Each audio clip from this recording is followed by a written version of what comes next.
Seems like every English-speaking country has some problem going on right now. The US has immigration and geopolitical uncertainty with the whole Trump situation. The UK has a weak job market and recession. Australia has visa restrictions and soft cap on international students. So the real question is there any country that's still relatively open? One option that's coming up a lot lately is Ireland. So if you're considering France, Sweden or public universities in Germany, hold up, watch this. In this video, I'll break down everything you need to know about studying in Ireland, including costs, salaries, jobs and whether it is actually worth it in 2026. Hi, my name is Hari and at AdmitAbroad, we have helped hundreds of students get into their dream universities across the world. So if you're planning to study abroad, consider subscribing. It will genuinely help you make better decisions.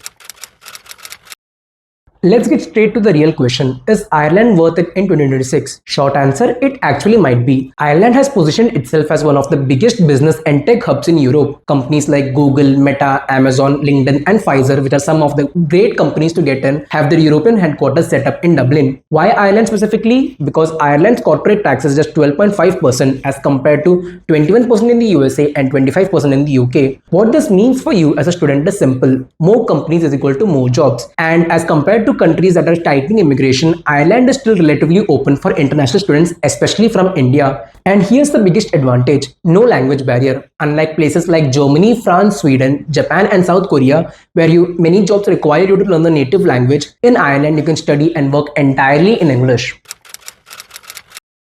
Ireland's education system is quite simple and effective. Bachelor's degree is usually 3 years and master's degree is usually 1 year. So compared to the USA, you save both time and money while still getting a globally recognized degree. Another big difference is specialization. In Ireland, you start focusing on your subject from year 1 itself. Unlike in USA, where you spend the first couple of years doing general electives. Academically, the structure is quite manageable. Students usually take around 3 to 4 modules per semester with 3 to 4 hours of classes every day. So you can focus on internships, skill building and part-time work. The grading system is percentage based. 70% plus is first class honors, 50 to 69% is second class honors and 40% is the passing rate. And evaluation is generally a 50-50 mix of final exams and assignments and projects. Some modules are even fully assignment based, especially at the postgraduate level. The system is structured, flexible and designed to help you focus on your career early on. Now here's something interesting. Even though Ireland is known for tech, the largest share of international students actually study health and welfare, around 21.5%. This is followed by business administration and law at 17.7%, arts and humanities at 15%, engineering is around 11 to 12%, and information and communication technology at roughly 9%. So no, Ireland isn't just a tech hub. You can find great programs in any field you wish to pursue in Ireland. The number 1 university in Ireland is the Trinity College Dublin TCD. It is ranked 75th in QS and is ranked above universities such as KTH Sweden, University of Washington, Purdue and KIT. It hosts over 22,000 international students and is generally considered as the most popular and prestigious Irish university amongst international students. University College Dublin UCD comes close with a QS ranking of 118 and a cohort size of over 10,000 international students from 144 different countries. But it's not just these two universities. Ireland is also home to other top universities such as University College Cork, University of Galway, University of Limerick and Dublin City University. You certainly won't regret studying at any of these universities, and getting in is relatively easier with acceptance rates of 20% to 50% for international students. Applying to universities in Ireland is actually much simpler compared to the USA. For undergraduate programs, students usually apply through a centralized system, and the best part, you don't need exams like the SAT or ACT. For postgraduate programs, you need to apply directly to universities, and many of them focus on your academic transcripts, your CV and your SOP. In many cases, exams like GRE and GMAT aren't mandatory. Your academic profile matters more. You will, however, need to prove your English proficiency through tests like IELTS, TOEFL or PT. Ireland has two main intakes: fall intake, which is in September, which is the primary intake with more options, and spring intake, which is in Jan or Feb, where fewer options are available. As for deadlines, they vary a lot depending on your university and program, but most applications end between December to mid-year. So the key here is simple: start early and track your deadlines carefully. Now let's talk about the cost of studying in Ireland. Tuition fees range from 10 lakh rupees to 40 lakh rupees per year depending on your university and program. Living costs can be anywhere between 90,000 to 1.5 lakhs per month, with cities like Dublin being on the higher end. To combat this, students are allowed to work part-time, up to 20 hours per week during term and up to 40 hours per week during holidays. On average, students earn up to 70,000 rupees to 1 lakh rupees per month, which can cover a lot of their living expenses. Plus, you can get scholarships as well. The most popular scholarship is the Government of Ireland International Education Scholarship. This scholarship covers your entire tuition fee and provides you a 10,000 euro stipend to cover living expenses for a year. This scholarship pretty much covers most of the universities in Ireland, but the list of courses for which you can get the scholarship differs from university to university, for which you have to do some research to identify the right university and program if you want to get the scholarship. The deadline to apply is typically in mid-March.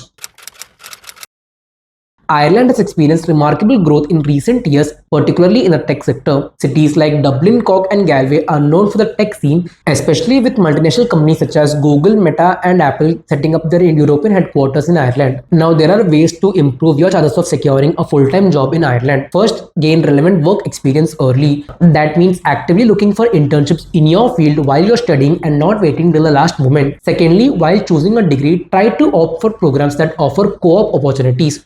Co-op programs basically replace one semester of study with a full-time work placement in a company. This comes with few major advantages. First, you get paid like a full-time job, so it covers your expenses. Second, you get international work experience. Third, and if you perform well, the company might actually hire you full-time after graduation. Even if that doesn't happen, you still graduate with experience that helps you stand out in the job market. Third, start networking early. As soon as you accept your admit, begin networking with people who are in your target companies. You can start this while you are still in India, and once you are in Ireland, take it offline, meet them for coffee, build genuine relationships, and over time this will help you with job referrals and job opportunities. Now when it comes to salaries, entry-level roles in Ireland typically start at around 28 lakh rupees to 45 lakh rupees per year depending on your field and the company. Roles in tech, finance, and engineering tend to be on the higher end of this range, while others may start slightly lower. Salaries do grow steadily with experience, especially in high demand sectors. So overall, Ireland's salaries are definitely on the higher side, especially when compared to many other study abroad destinations. Now, getting a job only helps you recover your investment in education only if you're allowed to stay back in the country. Under the third level graduate scheme, international students can stay back for up to 2 years after completing their degree to search for a job or even start working. During this period, you don't need to apply for a work permit, which allows you time to secure the right opportunities. Now, if you do get a job, especially in high demand fields, you can apply for something called as a critical skills employment permit. This allows you to work in Ireland long term and is one of the fastest ways to build your career there. Coming to PR, in some high demand roles, you can be eligible in as little as 2 years, but for most people, it typically takes around 5 years of working in Ireland to apply for PR.